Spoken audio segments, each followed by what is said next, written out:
अध्यात्म क्या है? अध्यात्म का अर्थ है आत्मा का अध्ययन। ये केवल साधु संन्यासियों की विधा नहीं, बल्कि हर उस व्यक्ति की आवश्यकता है जो जीवन के गूढ़ रहस्यों को समझना चाहता है, जो जानना चाहता है कि मैं कौन हूँ, मैं क्यों हूँ और मेरा जीवन किस उद्देश्य के लिए है। अध्यात्म शब्द दो भागों से बना है, अधि और आत्मा।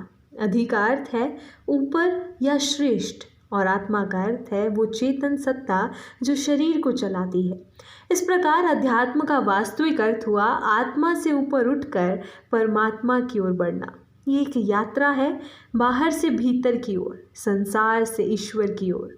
भक्ति और अध्यात्म का संबंध क्या है? भक्ति अध्यात्म की आत्मा है। भक्ति के बिना अध्यात्म केवल एक शुष्क दर्शन बनकर रह जाता है। जैसे दीपक में तेल के बिना प्रकाश नहीं होता, वैसे ही बिना भक्ति के अध्यात्म जीवन को प्रकाशित नहीं कर सकता। भगवान श्री कृष्ण ने गीता में कहा है, भक्तोसी में सखा चेति रहस्यम होत दूतमम, अर्थात केवल भक्त ही उस परम रहस्य को जान सकता है जो शुद्ध अध्यात्म है। भक्ति का अर्थ है प्रेम। जब आत्मा परमात्मा की ओर प्रेम से आकृष्ट होती है, तब वो सच्चे अध्यात्म का अनुभव करती है। ये प्रेम ना तो व्यापार है, ना ही डर से उपजा कोई कर्तव्य। ये प्रेम पूर्ण समर्पण है, जहाँ भक्त कहता है, तेरा तुझको अर्पण क्या लागे मेरा। अध्यात्म का उद्देश्य क्या है? अध्यात्म का उद्देश्य केवल मोक्ष प्राप्त करना नहीं है, बल्कि जीवन को अर्थपूर्ण बनाना है। जब मनुष्य अध्यात्म के मार्ग पर चलता है, तो वो जीवन के दुख सुख से परे होकर स्थायी शांति, आनंद और संतोष को प्राप्त करता है। वो जानता है कि जीवन केवल खाने, कमाने, भोगने और मर जाने का नाम नहीं है। जीवन आत्मा की यात्रा है, अज्ञान से ज्ञान की ओर, मृत्यु से अमरत्व की ओर, सीमितता से अनंतता की ओर। कैसे आरंभ करें आध्यात्मिक जीवन? पहली चीज है सत्संग। संतों और महापुरुषों की संगति से मन में जिज्ञासा उत्पन्न होती है। जैसे लोहे को आग के पास रखने से वो भी गर्म हो जाता है, वैसे ही सत्संग से आत्मा जागृत होती है। जप और ध्यान। नाम स्मरण और ध्यान से मन शांत होता है और आत्मा परमात्मा से जुड़ती है।